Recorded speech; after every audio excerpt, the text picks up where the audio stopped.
Hello again. I want to talk about Uldum and class predictions.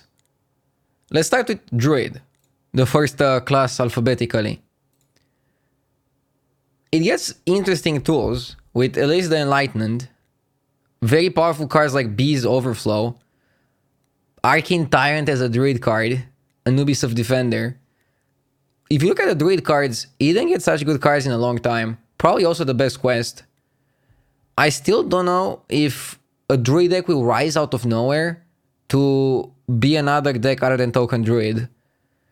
They are giving the Garden Gnome, and there are also some neutrals that can be played in Token Druid to support the actual current best Druid build.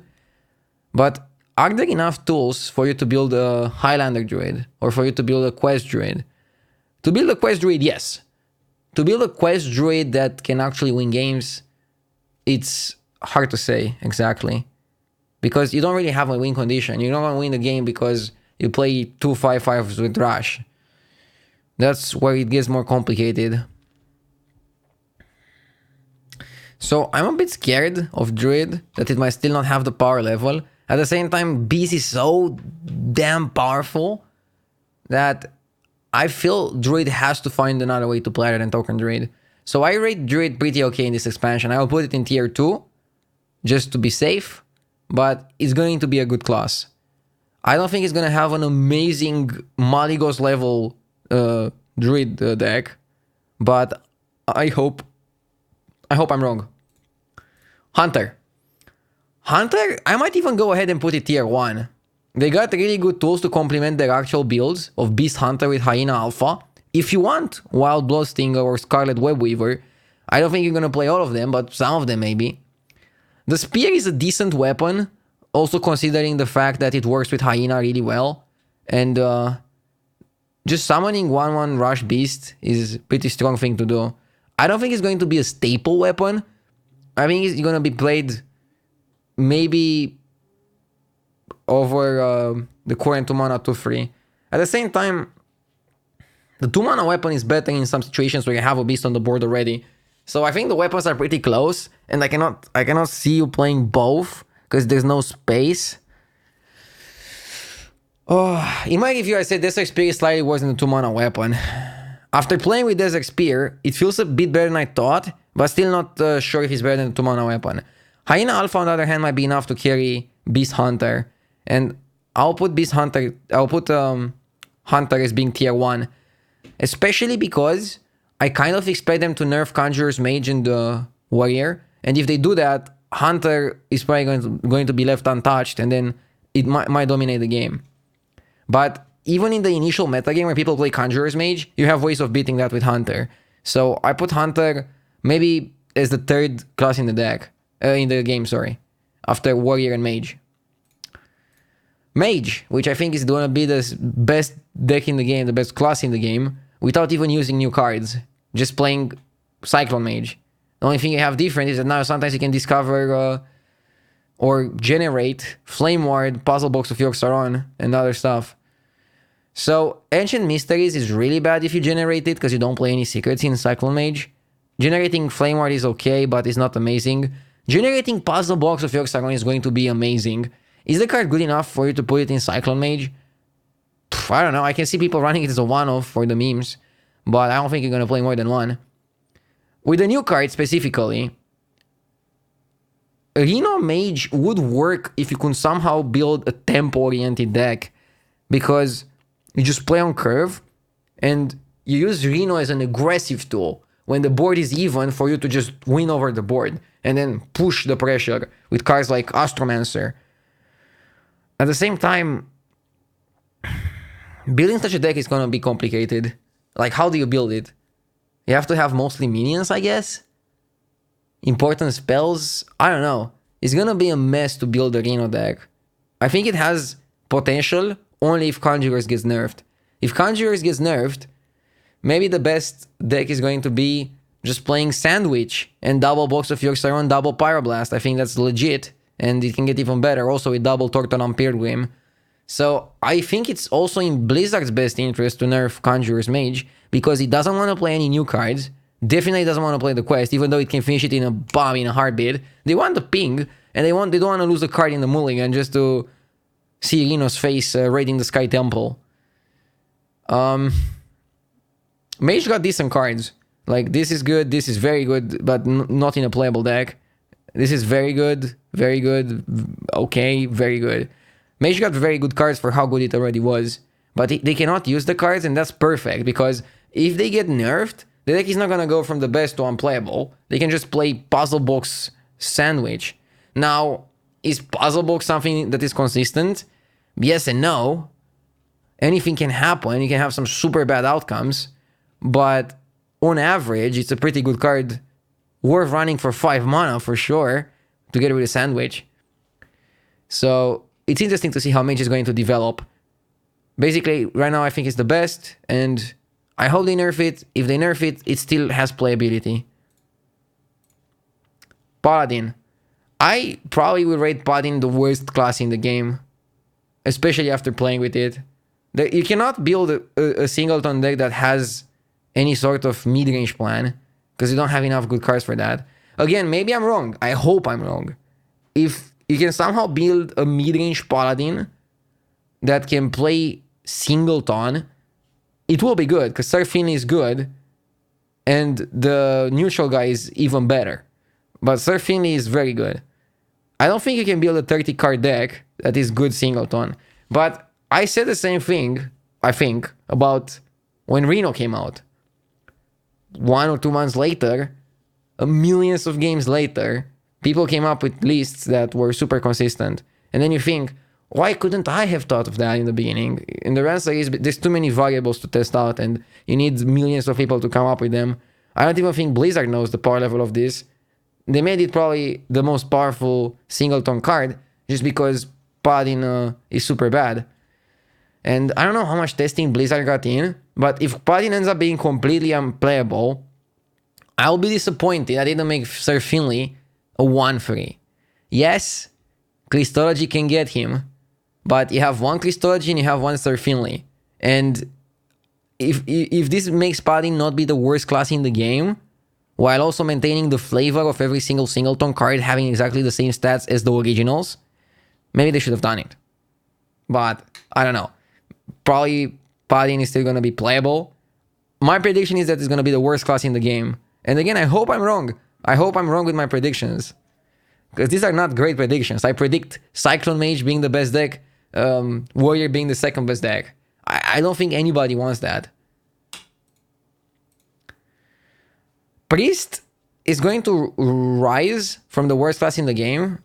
It got millions of tools. They can do so many things. Amet OTKs probably don't work, but you can play Amet for tempo. And I still think it's powerful enough.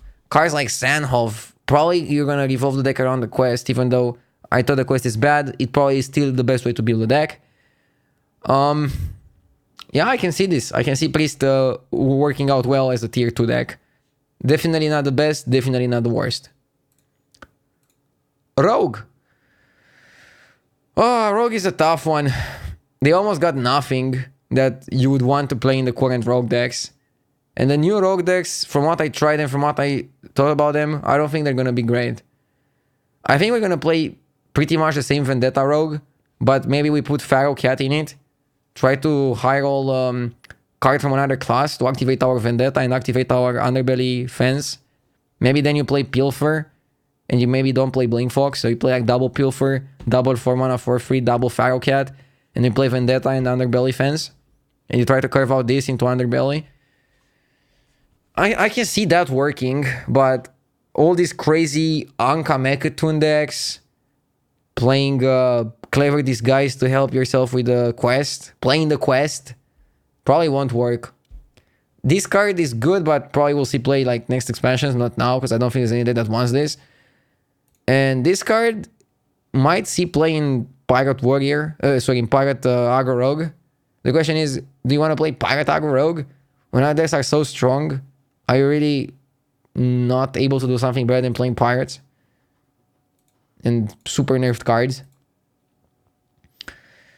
Shaman also got a lot of powerful cards, and it's hard to believe Shaman won't be one of the best decks. I think already just Vecina puts the current Shaman in tier 1. It will only lose to Warrior mostly. It will probably beat Mage. I don't think this card makes it better against Warrior or that much better, but it definitely makes the Mage matchup way easier. Because now you can just kill Giants with your 3-1 rushes that you summon with a Thunderhead that they cannot get rid of. Now you have 2 minions they cannot get rid of, and you're summoning tokens that are super buffed, and you're killing the Giants while pushing face damage. I still think Mage is going to be able to high roll the Shamans once in a while, but this card is really powerful. All the other cards, the quest, yeah, is good, but super slow. All the quests are slow. Again, it's super hard to predict how good the quest deck is going to be. You can say, oh, the quest is good or the reward is good, but it takes 1 card slot in your hand, and that's hard to evaluate. Is it good like good or good like game winning? I don't know if any quest is game winning other than the priest one, and the priest one seems to be pretty hard to do, so it has its downside. Shaman didn't get extra lucky generation other than the evil totem.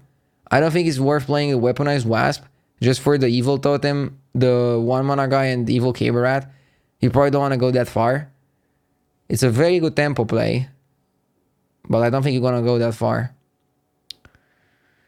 Evil Totem, on the other hand, is going to be the best 2-drop you can absolutely generate from the Lackey that generates 2-drops. So yeah, I predict Shaman is going to be super good, simply with a current deck with Vecina in it. If they'll have new decks, that's hard to predict. Again, I'm not that good at initial deck building, so it's hard for me to also see new decks coming out of nowhere. Zoo got better. This is very good. This is very good. This is very good. This is very good as well. And Sinister's Deal is also very good. Zoo got a lot of really powerful cards. Considering this, you play them as 2-offs, you already have 10 new cards in your Zoo deck. You need to now cut cards when in the past you didn't know what cards you can play. And you started playing Carpet and a lot of bad 1-drops. Now you can go back to the roots and play a curved Zoo.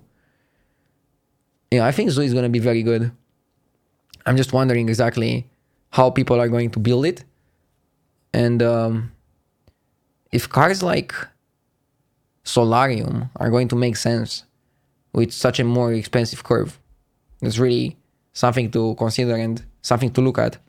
But yeah, Zoo gets better. And we have Warrior, which I don't think Taunt Warrior is good enough to be a deck on its own, because it doesn't have a win condition other than just jamming towns. I definitely don't think Hacks the System Tempo Warrior is going to work. I think Tempo Warrior is going to work, but without Hack the System. Just Curve Warrior with Bloodstorm Mercenary. But that's a week 1 deck. After decks get stabilized, we probably won't do that. Is the Bloodstorm good enough to be played in Bomb Warrior? Probably not. So I just predict Warrior to be Control Bomb, and that's it.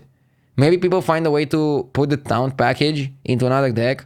You need to basically play double Tom Borden, Armadillo, double Into the Fray, double Flunky into a Warrior deck, and you have the Taunt package.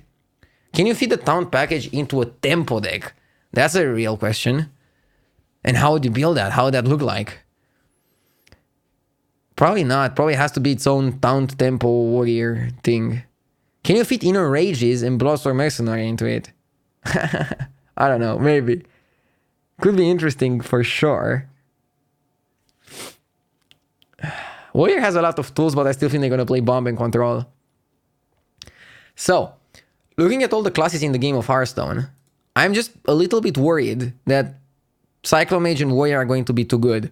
But at the same time, I'm hopeful because I see Hunter easily being able to compete with those two. I see Warlock being able to compete with those two. And I see Shaman easily being able to compete with those two. Because Shaman and Hunter are already competing with those two. And they're getting some really good tools. Whereas strictly Bomb and Control Warrior don't really get much. Bomb Control Warrior gets Restless Mummy. But Cyclomage gets nothing. I guess Cyclomage gets 10 drops. But it also gets a bad one with the 5/5. Oh, it's going to be super hard to predict what's going to happen. I guess we should just go with the flow and enjoy the metagame. But if you need the prediction, there it is. I think Paladin is going to be the worst class. And All the rest is pretty hard to say. I think Druid will be after Paladin, second worst class. Then probably comes Priest. Then, unfortunately, I have to say Rogue. Then, so ordering them from best to last, I think Mage is the best. I will still put Warrior in second best. I would put Shaman third best. I would put Hunter fourth best. Rogue fifth. Priest sixth. Druid seventh. Paladin worst class in the game. That's kind of how I view things and how I predict things to be. But again, I hope I'm wrong because I don't want the metagame to still be Cyclone Mage and Bomb Warrior. At the same time, those decks have a pretty high power level. So we'll see. Anyways, I hope that if the metagame doesn't change that much, they're gonna do some balance changes, and then with balance changes, I think a lot of the cards from the current set have a potential to bring new decks into the light. Pretty excited for that. I'm excited to try hard a lot and just play a lot of Hearthstone. Try to be my best, try to produce a lot of content on Twitch, YouTube, and also in tournaments. And with that said, I wish you a fantastic day and I wish you enjoy the new expansion. See ya on Twitch and YouTube.